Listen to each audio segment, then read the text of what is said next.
Bom, nesse tópico 7, nós vamos continuar estudando reações em éster e nós vamos ver agora as reações de hidrólise de éster catalisada por ácido, como nós tínhamos citado na aula anterior. Então, a hidrólise comum de um éster ela é feita utilizando um ácido como catalisador. Quando mostra esse HB+, você poderia usar aqui H3O+, tá certo? Que é o íon hidrônio, que é muito comum de utilizar nos mecanismos das reações. Então, esse íon H+, ele pode protonar um desses dois oxigênios. Ele vai preferir sempre protonar o oxigênio da carbonila, porque aqui a densidade eletrônica é maior. Então, esse par de elétrons vai buscar esse hidrogênio aqui e ele vai ser protonado, então, formando esse intermediário na reação. Então, o oxigênio carbonílico ele é protonado, pois é o átomo com maior densidade eletrônica. Como a gente consegue perceber isso? Através dos contribuintes de ressonância do éster. Então, esse par de elétrons vem para cá e esse vem para cá. Então, você origina esse contribuinte de ressonância que prova que esse oxigênio ele está mais negativo, com maior densidade eletrônica do que com esse oxigênio. Portanto, quando você adicionar ácido em um éster, o oxigênio que vai ser protonado sempre será o oxigênio da carbonila. Entendendo isso, agora nós vamos entender o mecanismo da reação. Parece aqui várias estruturas, mas é um mecanismo até razoavelmente simples. Então vamos lá. A reação começa assim. Você tem o éster, no caso aqui você tem o acetato de metilo, e você vai reagir com ácido. Todas as etapas desse mecanismo, ela está em equilíbrio, tá certo? Porque a basicidade desse grupo de saída metox é semelhante à basicidade desse grupo hidróxido do produto final. Por isso que a reação contrária também pode ocorrer, como eu já havia dito anteriormente. Então, se você usa aqui, em vez de usar HB+, use H3O+, tá certo? Então, destaca aqui um oxigênio, coloca outro hidrogênio para cá, outro hidrogênio para cá. Aí você vai ter o que é mais correto.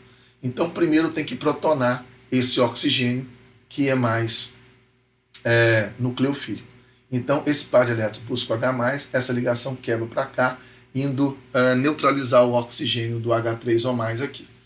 Quando esse oxigênio fica protonado, isso faz com que esse carbono da ligação dupla ele fica mais eletrofílico, fica mais fácil o ataque de um nucleófilo nele.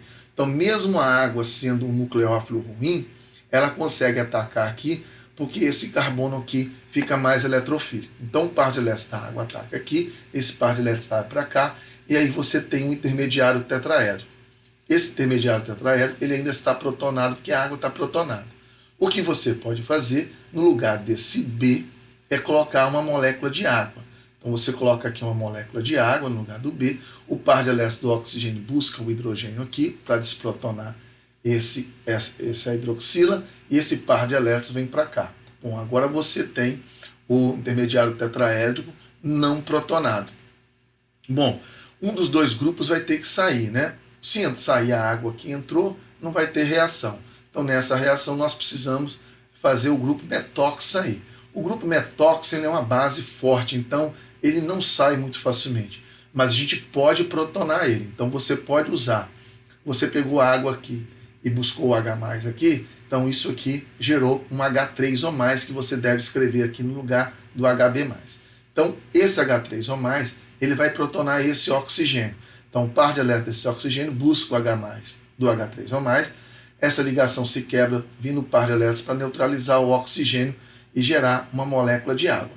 Então, agora, você tem esse grupo que está marcado de amarelo protonado, e ele agora virou um melhor grupo de saída, porque a sua basicidade ela diminuiu. Então, quando ele sair, esse par de elétrons volta para cá, formando então esse grupo saindo, é o metanol, e você tem novamente agora o oxigênio protonado da carbonila, semelhante que você tinha lá em cima. Basta agora que você remova esse próton, e você pode usar água novamente, que essa água foi liberada quando você removeu o próton do H3O+ aqui. Então esse par de elétrons do oxigênio busca esse hidrogênio, que esse par de elétrons vem para cá neutralizar o oxigênio, e aí você tem o produto final, que é um ácido carboxílico, regenera o catalisador, que é o H3O+, que você usou aqui em cima, e o outro produto da reação está aqui, que é o metanol, tá certo? Então, essa é a reação, o mecanismo da reação de hidrólise de éster catalisada por ácido. Bom, como eu tinha dito antes, a água e o metanol têm basicidade próximas, por isso o éster e o ácido estarão sempre em quantidade aproximadamente iguais no equilíbrio. Então, como é que você faz para poder movimentar esse equilíbrio, né? Segundo o princípio de Le Chatelier, se você tem essa reação aqui do acetato de metila com água, usando o ácido como catalisador, ela está em equilíbrio, formando ácido acético e metanol. Certo? Se eu quero que esse equilíbrio se desloque para o produto, ou eu vou colocar um excesso de água, como está sendo mostrado aqui embaixo para você, aí o equilíbrio está deslocando para o produto, ou eu removeria o ácido que está sendo formado, tá certo? Então, esse equilíbrio ocorre porque a basicidade desses grupos aqui são próximas. Então, qualquer um dos dois poderia abandonar a molécula naquele intermediário tetraédrico, como foi mostrado no mecanismo anterior. Então, o mecanismo dessa reação inversa, você usando um ácido carboxílico e o metanol, ele é exatamente o inverso do mecanismo de hidrólise ácida que foi apresentado no slide anterior, tá certo? Então seria até importante que vocês treinassem o mecanismo inverso, pegando o ácido carboxílico reagindo com um álcool sendo catalisado por ácido. Faça o mecanismo de trás para frente que foi apresentado no slide anterior. Então, como que esse ácido catalisa a reação?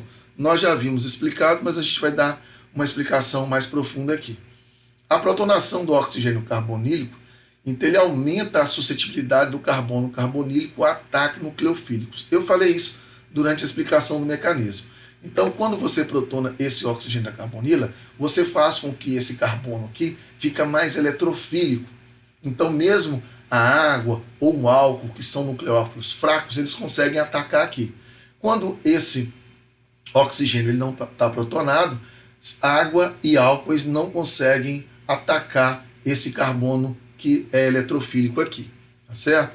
O catalisador ácido ele também aumenta a eletrofilicidade do átomo de carbono, como eu falei aqui, deixa esse carbono mais positivo quando você protona aqui esse oxigênio, e ele também vai diminuir a basicidade do grupo de saída, lá naquele momento do mecanismo onde o OCH3 ele foi protonado pelo H3O+, para que eles se transformassem em CH3O+, protonado, e ele sairia, assim como acontece aqui, né? Naquele momento do mecanismo. Então, esse grupo CH3O, que está mostrando aqui, ele é um péssimo grupo de saída, porque ele é uma base forte. Mas se eu protono ele, ou seja, a gente usa o ácido que está no meio para protonar ele se transforma num bom grupo de saída e aumenta, então, a minha reatividade na reação. Agora nós temos aqui um mecanismo de hidrólise de éster quando ele apresenta grupos alquílicos terciários. Esse mecanismo é um pouco diferente, porque esses éteres com grupos alquílicos terciários, eles sofrem hidrólise até mais rapidamente, porque ele não envolve um intermediário tetraédrico, já que esses grupos alquílicos terciários podem formar carbocátions de alta estabilidade. Mas você usa também o ácido como catalisador. Então, mostrando esse mecanismo, você tem esse éster aqui, que tem um grupo tert-butil aqui, que vai ser o grupo que vai ser trocado.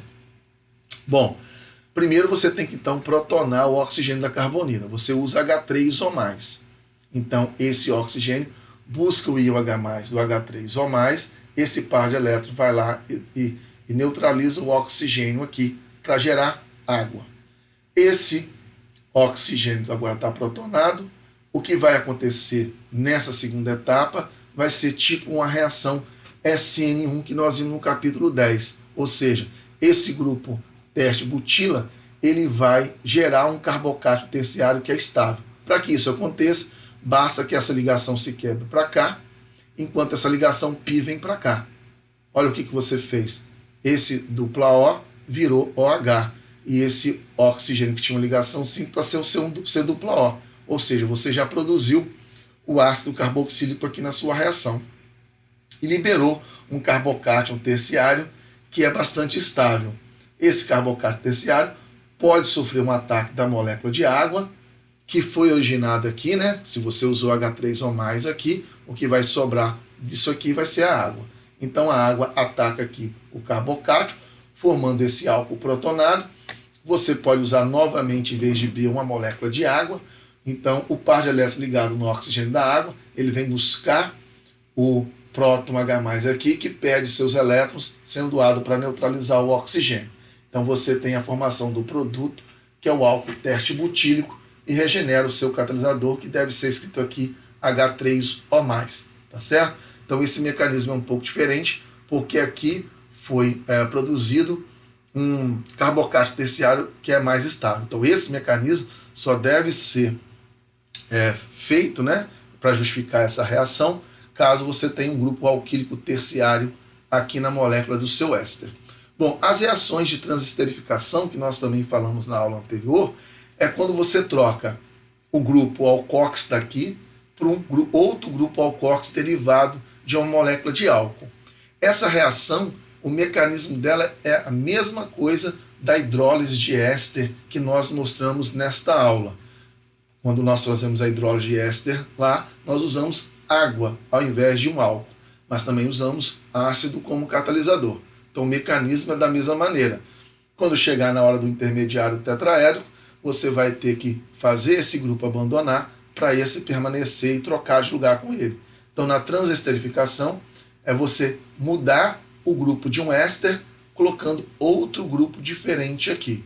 Consequentemente, você tinha um álcool aqui no início e passa a ter um outro álcool diferente. Então, é trocar os grupos que estão ligados na carbonila do éster, tá certo? Então, finalizamos agora esta aula e na próxima aula nós vamos continuar falando sobre hidrólise de éster, só que agora em meio básico.